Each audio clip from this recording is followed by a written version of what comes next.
আমাদের মেয়েদের জীবনটা কতটা পরিবর্তনশীল, তাই না? ছোটবেলায় গামছা মাথায় জড়িয়ে চুল বানানো, মায়ের শাড়ি পরে বউ সাজা, মায়ের সাজের জিনিস দিয়ে নিজেকে সাজিয়ে তোলা, খেলনাবাটি নিয়ে রান্না করা, তাও আবার মায়ের কাছ থেকে চেয়ে আনা আলুর খোসা পটলের খোসা দিয়ে। সেই পুতুল পুতুল খেলা, পুতুলটাকে নিজের মেয়ে বানিয়ে তাকে খাইয়ে দেওয়া, ঘুম পাড়ানো। তখন মনে হতো কবে বড় হব।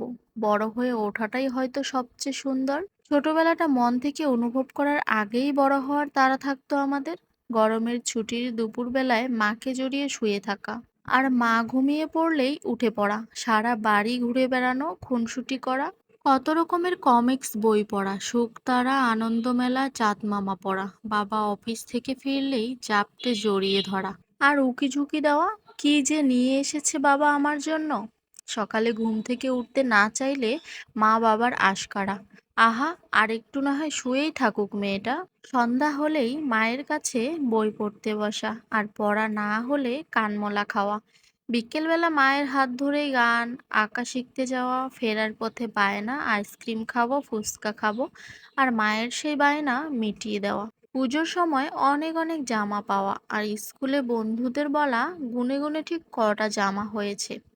পুজোর দিনগুলোতে বাবা মার সাথে ঠাকুর দেখতে যাওয়া, আর হাজার হাজার বায়না। সেই কয়েকটা দিন যেন বাবা মাও সব ইচ্ছে পূরণ করতো আমাদের। না পড়া না স্কুল, শুধুই খেলা খেলা আর খেলা আর মজা, বেড়ানো আর মায়ের হাতে দারুণ দারুণ সব রান্না খাওয়া। কিন্তু আমাদের মেয়েদের জীবনটা কি এতই সহজ? ছোট্টবেলাটা কি তাড়াতাড়িই না কেটে যাওয়া, এই যেন সেদিনের কথা। কিন্তু যেটা আমরা চেয়েছিলাম ঠিক সেইভাবে খুব তাড়াতাড়ি আমরা বড় হয়ে উঠলাম। কলেজ, ইউনিভার্সিটি, চাকরি সব পেরিয়ে বিয়ে, সন্তান, সবকিছুই।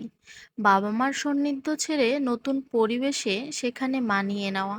আমাদের সমাজে কিছু মেয়ে সেই নতুন জায়গায় ভালো থাকে, আবার কেউ থাকে না।